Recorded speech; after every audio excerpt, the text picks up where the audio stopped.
काठी के कांगहिया हो बेटी, काठी के राम जियावा, अरे काठी के राम जियावा।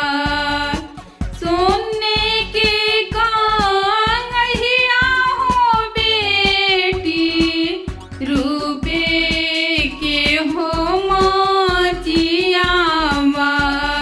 अरे रूपे के हो मचियावा।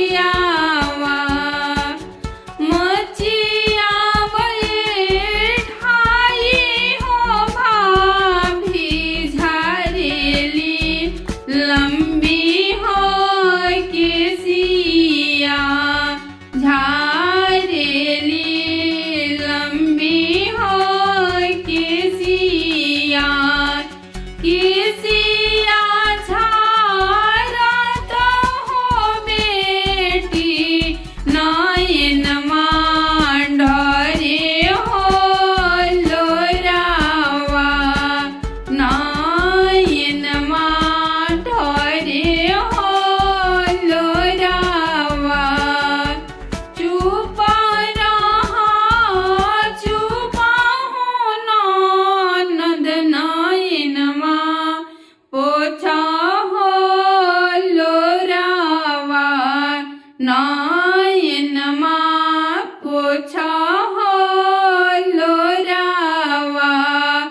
एक दिन रहनी हो बेटी, अपना माँ गरे हो रानिया, अपना माँ घरे हो रानिया।